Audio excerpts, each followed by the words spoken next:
There's no way I can, much as try, ignore what everything else that happened this weekend. Indiana goes to West Lafayette, and Purdue just playing like we expected Purdue to play. The game was kind of tight early on, but all of a sudden, Purdue just hits a stretch and they put separation between themselves and the Hoosiers. And that was pretty much how it stayed for the rest of the game. Well, think about this. With 6 minutes and 13 seconds to go in the first half, Indiana is down by just 4 points. Had played Purdue fairly tough, even though they let Braden Smith go crazy on them in the first half for 15 points. But when you look at that Indiana was in the ball game at that point, but what happened at the 6:13 mark? Khalil Ware picks up his second personal foul. Mike Woodson puts him on the bench. And the next thing you know, Purdue takes off and they've got a 12-point lead at halftime. And then from that point forward, it was Katie bar the door. Indiana had no answers from that point forward. And that's one of the issues that we've seen with this basketball team this year. The inconsistent play from half to half, from game to game. We have not seen any consistency hardly at all this season from game to game or from half to half. It just doesn't happen. They haven't played a full 40-minute game very often this year.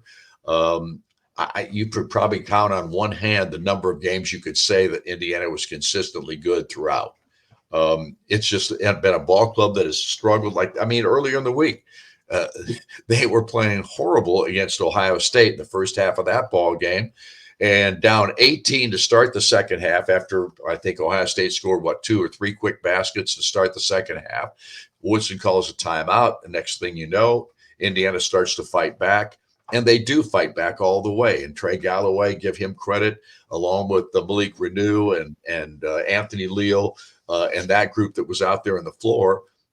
They fought their way back, able to win the ball game. The only shot that basically Khalil or Anthony Leal took in the ball game was the game winner, and then he adds 2 free throws to that. So a terrific comeback, but it was all in the second half.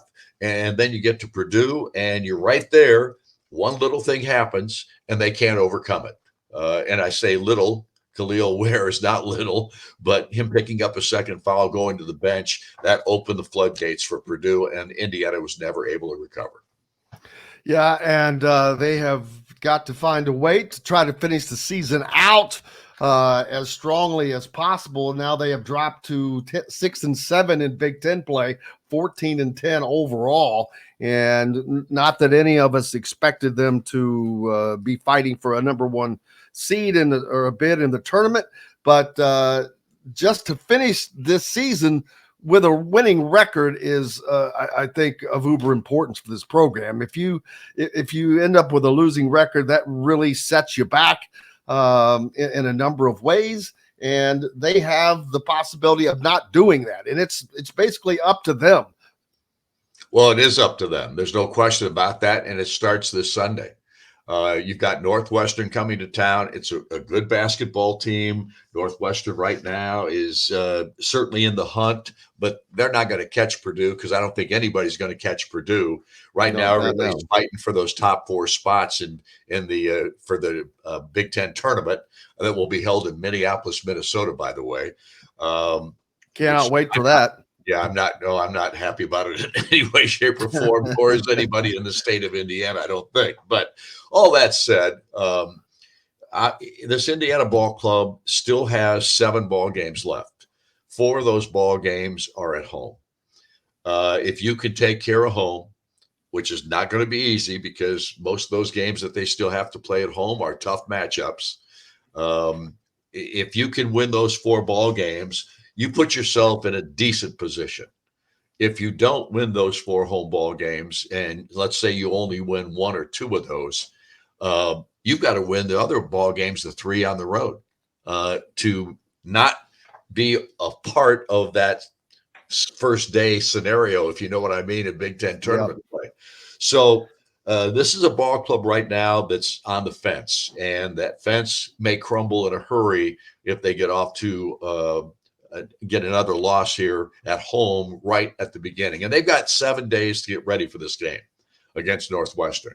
And we know doggone good and well that they're going to struggle against Boo Buie because I was going to say that's the problem is Northwestern is led by great guard play, which is where Indiana has really struggled. Exactly. There's no question about that. And their guards, I mean, Ty Berry, I guess, didn't play yesterday, but they still found a way to get it done, or Saturday, whenever it was. And look, this basketball team has the inconsistency factor is the biggest issue from my perspective on how they go from half to half or game to game. They've got to find some consistency here at the end of the season. We'll see if they can do that. And that'll be a big question for Mike Woodson here as we go to Inside IU basketball tonight. How do you get this team to play consistently good 40-minute basketball games the rest of the season? Because that's been the problem. They just haven't had any consistency throughout games, from game to game, or from 40 minutes to, or 20 minutes to the next 20 minutes so far this season. Very seldom has it been good. No, and now you look at things like recruiting, and you think of the bigger picture for Indiana, what this does to them. In Woodson's third year, they're not anywhere where I think any of the IU fans thought that they would be, which that is not always accurate anyway. But think about this, Jim. Think about this. I mean, Mike Woodson in the post-game press conference on Saturday says we've got to add some pieces. Well, what's that tell you? I mean, that tells you he knows that his roster is not where it needs to be at this point. And I was stunned that he said that, but at the same time, I understand it. It's factual, but at this juncture of the season, well, I don't want to go there. All I can tell you, it was stunning that I heard him say that in the post game. You're right. And it's something that we can all see. I mean, like with just Northwestern, a great example. Man, their guard play is just superior, and that's going to be a gigantic problem.